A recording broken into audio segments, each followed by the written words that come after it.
Recently, I drove around my neighborhood with a friend who made this comment. I thought people needed their garage for their cars, but no, they store all kind of junk in there. Fair enough. Most cars were parked outside of garages, and inside you could see piles and piles of stuff. Consumerism in the United States got to the point where we pay for one or sometimes even a couple of storage units to fit all of our stuff in, which most of the time we don't ever use. Stuffed lifestyle is suffocating and diminishing, while freeing space in your home and in your heart brings happiness. That is that simple. Let's take a look at some numbers to get the scope of this problem. According to NPR.org, the average size of American home has nearly tripled in size over the past 50 years. Despite that, as New York Times Magazine states, 1 out of every 10 Americans rent off-site storage. As if that would not be enough, U.S. Department of Energy states that 25% of people with two-car garages don't have room to park cars inside them, and 32% only have room for one vehicle. If you feel that you are part of these statistics, the time to declutter is now. Let's take a moment to look at various angles of the problem. To begin with so much stuff sitting around, when we do need an item, it's hard to locate it. We can be going through drawers, closets, storage bins, but we simply can't find it. As a result, we feel frustrated. And let's face it, if it's in storage, that means that we don't use that item daily. A simple alternative would be to borrow that item from a relative, a friend, or a neighbor. Now let's look at another point. The more stuff we own, the more items we need to maintain. Maintenance means effort, time, and money. The time we could have spent with our loved ones, friends, or simply doing things we enjoy has to be allotted to maintenance. How fair is that?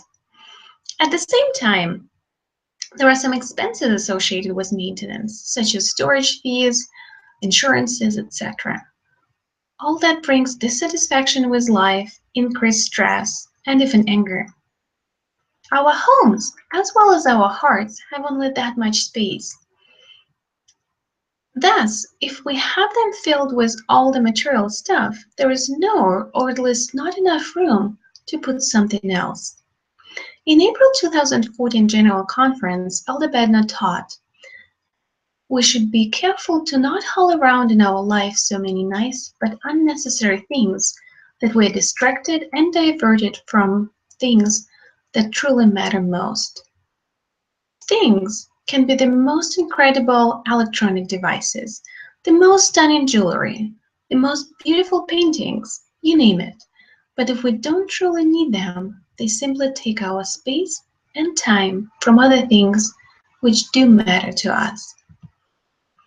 The good news is that uncluttering doesn't have to be hard. There are plenty of wonderful resources to help you start, go through the entire process, and keep your life organized without obtaining new clutter. My favorite one is theminimalists.com. This site is managed by two guys who realized that their six-figure careers and abundance of material stuff were not bringing happiness. So they got rid of unnecessary possessions and focused on things that really matter. They wrote a few books about uncluttering your life. A good one to start with is Minimalism, Live a Meaningful Life. This is a fairly short book, but helps a lot to understand why we hold on to things and how the things that matter most in life are not things at all. On their website, you can find help with letting go of sentimental stuff, getting rid of just-in-case items, photo scanning party, goodbye fake friends, and many others. Another valuable resource is becomingminimalist.com, where you can find a list of 101 items that can be reduced in your home. Isn't that great? Now let's talk about some specific ways to get rid of the items you don't need. First, donate to a charity.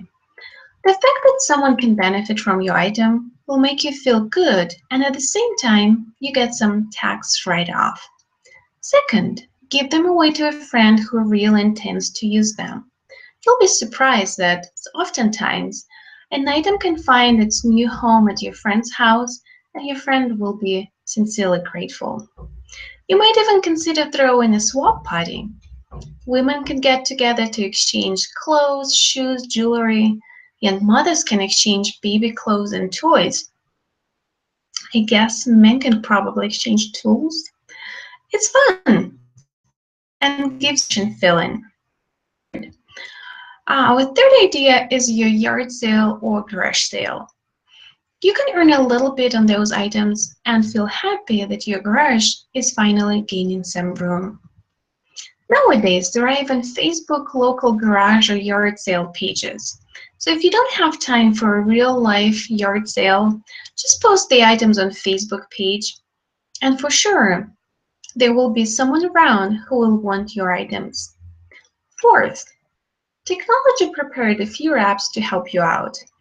I personally use OfferUp and Let Go. Don't you just love the name? It takes just a few seconds to post an item on either of the apps, and in a question of moments, people will see your item and can come and get it from you. Keep in mind that if you don't minimize your possessions to a reasonable extent, you can absolutely count on unnecessary stress, time spent on maintaining items instead of time enjoyed with family and friends, and also money spent on storing them instead of using that money for other purposes.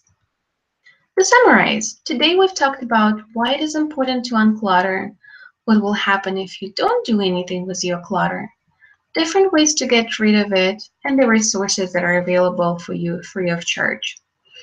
That is all good, but unless you make a conscientious decision to unclutter your life, nothing's going to change. So I invite you to come home tonight, set a box by your door, and place one item that you are willing to let go into that box. It can be an old magazine, a toy that your kid doesn't really play with anymore, an old pair of shoes that you haven't put on for at least a couple of years now, you name it. Tomorrow, put another item into the box and try to put at least one item into the box for an entire month. You might need a bigger box or maybe a second one in a few days. By the end of the month, call a friend and offer some of the items. Sell them on OfferUp or drop the entire box to charity. Whichever way you choose to go is up to you, but let those things go. And hopefully, in a few months, you can get to the point where you can again park your car in your garage.